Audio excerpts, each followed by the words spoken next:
What is going on, ladies and gentlemen? Welcome back to the Kevin Hoops Show. I am your host, Kevin Hoops, and we have just had an absolutely fantastic weekend. UFC 285 officially in the books. Jon Jones is officially the GOAT of the UFC, the best to ever step in the octagon. Nickal had his UFC debut. Alexa Grasso's out here upsetting the fucking world. Just an absolute crazy weekend. A great UFC 285 main card that we had from top to bottom. It was banger after banger after fucking banger. Just gonna be going over each fight of the main card, starting off with Jon Jones, Ciryl Gane. For those of you that live under a fucking rock in the MMA community, Jon Jones took the W after a 3-year hiatus, coming back and making it look like cake work. You know, you had Ciryl Gane, the #1 contender in that division, in the heavyweight division. Jon Jones not really fighting at heavyweight at all, so I think that it's really surprising and exciting to see what he's going to do, and the fact that he made it look that easy. What is it going to look like against Steve Barry? Because they're already basically confirmed it at the end of that fight. In Rogan's interview at the end of the fight, they asked him, hey, here, Steve Bay is here. What do you think about fighting Steve Bay next? And he said, well, I think Steve Bay is the greatest heavyweight to ever do it, and I think he deserves a shot. I think it might be even more exciting and a better fight going up against Steve Bay whenever that happens. They're saying it's going to happen in July, but you know the UFC timeline's not always the most thing set in stone. Moving on to probably the biggest upset of the entire card, probably the biggest upset of 2023 as of right now, and that's Valentina Shevchenko versus Alexa Grasso. A lot of people, including myself, kind of gave Alexa Grasso some shit. You know, they were like, oh, who is this chick? She's ranked number 6. She's not even in the top 5. Valentina Shevchenko's looking amazing as per usual. She's just gonna wipe the fucking canvas with this bitch. That did not happen. Alexa Grasso's came out with a fucking absolute killer of a right hand. She gained Valentina Shevchenko's respect real fucking quick. In the first round, I think Alexa Grasso caught her maybe once or twice with some pretty powerful shots. And honestly, I think that in that first round, that's when Valentina Shevchenko gave Alexa Grasso the respect that she deserved. And from then on out, Valentina Shevchenko kept on trying to bring the fight to the ground. And in my opinion, I thought that was the smart move. I think Alexa Grasso was looking really good on the feet, and it was the better game plan for Shevchenko to try and bring her to the ground. She did that a good amount for the first 3 rounds, but here comes the 4th round, ladies and gentlemen, and boom!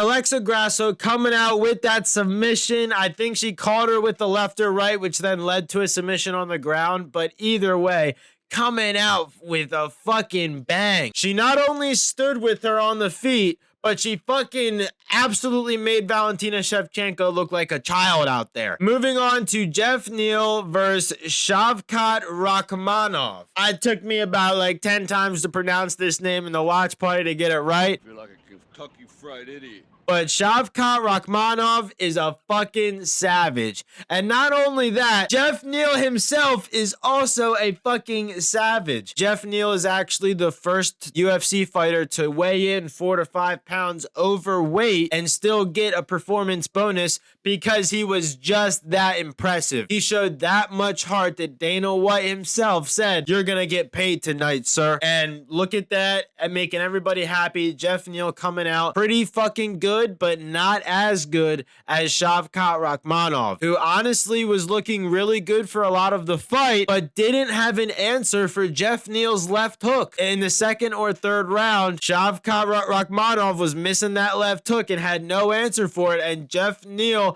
had him stunned a few times. He had him fucking hurting in that fight. And overall, it went to Shavkat Rakhmonov, which I think it was well-deserved from him. He had a really good showing. I think he had more output in general compared to Jeff Neal. But, you know, Jeff Neal, there was, you know, some things in the media saying that the reason that he weighed 4 to 5 pounds over was because he had some sort of illness or injury. So hopefully everything is all right with Jeff Neal. Hats off to him for at least showing up to fight if he was injured or ill. And, putting on a really good fucking show. Moving on to Matez Gamrot versus Jalen Turner. Now, this one was probably, not the most entertaining when it comes to Jalen Turner. But shout out to Matez Gamrot on the ground game. Now, I didn't even know this going into it, but he is a former ADCC European champion. Now, I don't necessarily know if that statistic means that he won a gold medal,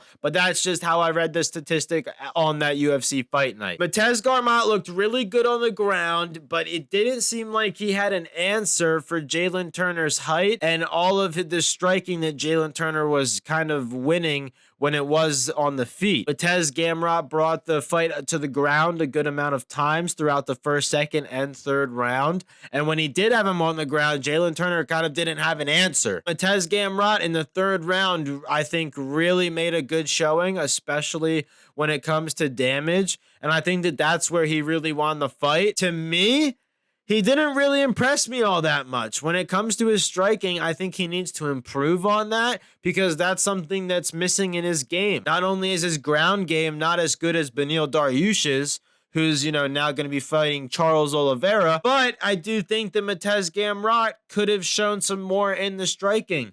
And Jalen Turner was outstriking him, in my opinion, in just about all of the feet exchanges that they had. But either way, it was a good showing from Gamrot. Hats off to him for getting the W. I believe it was a decision in the third round. Obviously, no one got a finish in this one. But either way, it was still a good fight in the main card. It had a constant back and forth. It was somewhat entertaining. It could have been a lot worse. Moving on to the opener of the main card, Bo Nickal versus Jamie Pickett. A lot of eyeballs were looking at Bo Nickal. A lot of people think that he might be the next star in the UFC. Either way, Bo Nickal coming out with the first round submission with 2 minutes and 54 seconds into the first round, I think. He looked absolutely phenomenal on the ground.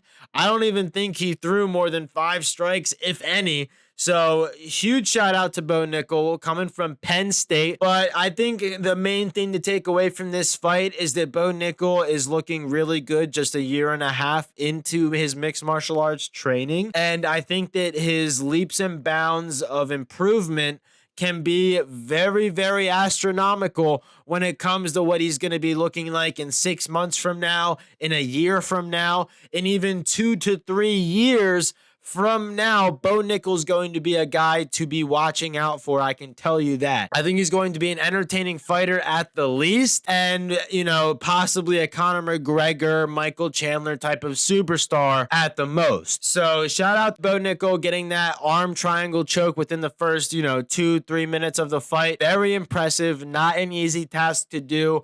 And, shout out to Jamie Pickett for being an absolute bitch. Nah, I'm just kidding. But shout out to Jamie Pickett for showing up and going up against someone like Bo Nickal, who obviously had a lot of eyeballs on him. And, maybe some other guys didn't want to face a wrestler that was, known as such a good wrestler. Bo Nickal is known as a top flight wrestler who has fought in the Olympic trials. So I think that, he does have a really good reputation for himself outside of the UFC.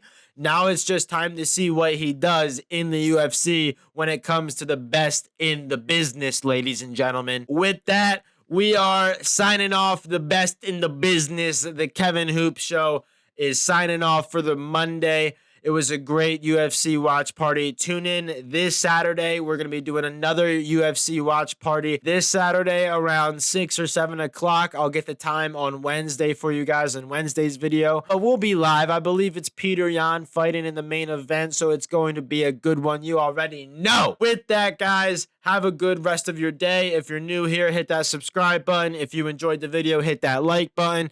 Comment down below what you guys thought about the John Jones versus Cyril Gane fight. And bada bing, bada boom. Give me a Ric Flair fucking woo!